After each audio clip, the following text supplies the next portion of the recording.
So in today's discussion, we are going to talk about the centripetal force. Okay, so when an object is moving around the circle, we're talking about circular motion. So circular motion is a situation where an object is moving around the circle. So when an object is moving around the circle, I'm trying to come up with a very nice circle, but I'm failing. Let me try once more. Okay, but now this is too small.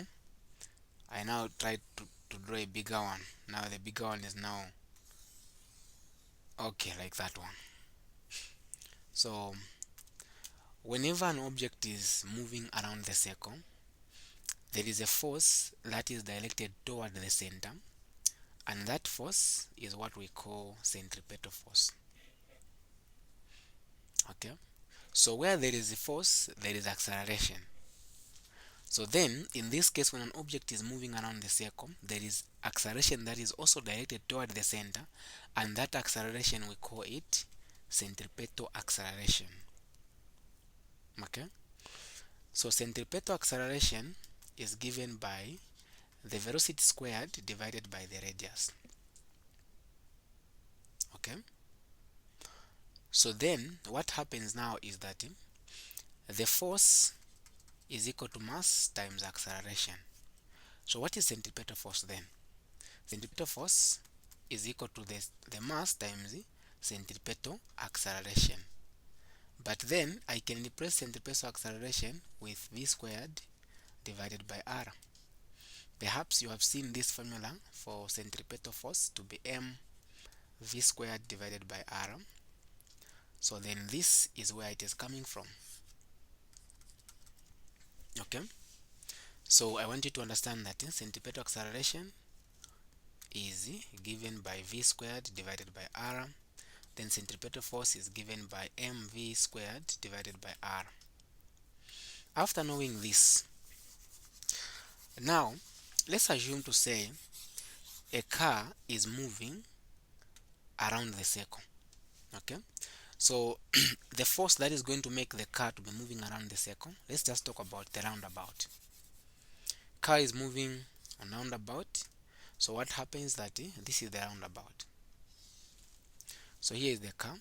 So for this car to move, it will be moving in that manner, and that's where angular speed is.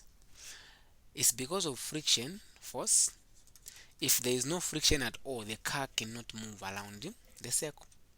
So for it to move around the circle, just know that it's because of the friction force. But the friction force, this friction force has to be directed toward the center. Remember, centripetal force is also directed toward the center. So then the friction force and centripetal force, they are moving in the same direction. They are parallel to each other. If the forces are parallel to each other, you can equate them equal to each other. So then in this case, I can say that the friction force will be equal to the centripetal force, because the centripetal force and the friction force, they are all moving toward the center. So then we know that normal friction force is basically mu times the normal force. So what is the centripetal force? Centripetal force is m v squared divided by r. Now normal force is mg. Normal force is basically mg. So mu times the normal force is equal to mv squared divided by r. I can clearly see that both sides on top there is m. I can cancel m. So I have mu. Since it is moving, I'll say mu k. Okay. So I'll just say mu times g is equal to v squared divided by r. I want you to understand that whenever you're talking about circular motion, there are some formulas that you need to know in your mind. So these are the formulas that I want you guys to know. The linear displacement is given by the angular displacement times the radius. The linear velocity is given by the angular velocity times the radius. The linear acceleration is given by the angular acceleration times the radius. So you cannot claim that you know circular motion without knowing these three formulas. So these are the most important formulas that you need to know. Okay, so then after doing this, from here now I can make anything as a subject of I can know how fast the object is moving, I can know the radius, I can know the coefficient of friction. Okay, so now using this information, let us go ahead and answer this question. A carton of egg sits on the horizontal seat of a car as the car rounds a 26 meters radius bend at 16.5 meters per second. What minimum coefficient of friction must exist between the carton and seat if the egg are not to slip? Okay, now using this information we can clearly say that we have everything. So this is what is supposed to be done. Now what I was explaining in general, it is talking about the same question. So then now you have to come out from you write the free body diagram like the way I've done it. You start from here, it comes all the way there, it goes there until you reach at that point. So after doing this, another thing that you have to take note is now you can plug in the values. So let's see what we have. Okay, let's see what we have. We have the radius and our goal is to find the coefficient. I'll divide both sides by 1. So if I cross multiply, I can clearly see that the mu value, I can clearly see if I cross multiply, I can clearly see that the mu value will be equal to the v squared divided by rg. So let's plug in the values. The v is the velocity 16.5. So 16.5 squared divided by the radius is 26 times the g is 9.8. So let's see the mu value that we're going to get. So we have 16.5 squared divided by 26 times 9.8.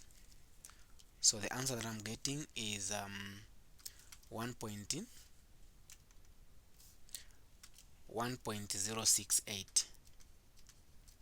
If I round it off, that becomes 1.07. We can clearly see that that is the answer that they found here. Okay, so this is the basic idea behind centripetal force. So I want you to understand to say whenever an object is moving around the circle, okay, the car is moving maybe around the circle, just know that there is friction force that is directed toward the center. Now since they are moving in the same direction with the centripetal force, it's going to be in the same direction with the what, the friction force and the centripetal force. You can equate them equal to each other, then derive the formula. Okay, so that is it for centripetal force. That's the most important thing that you are supposed to know. So using this information you can actually solve different questions. Okay, but if you want to understand more about this topic, I have explained it and the video is available on website. Just check the link in the description. You'll be able to find the topic. Try to find time, try to watch that video. It's very important video. It's actually a 4 hours video that has got almost everything on circular motion, which is also known as rotational motion. So then this is going to help you to understand more about centripetal force and also other subtopic about this topic. Okay.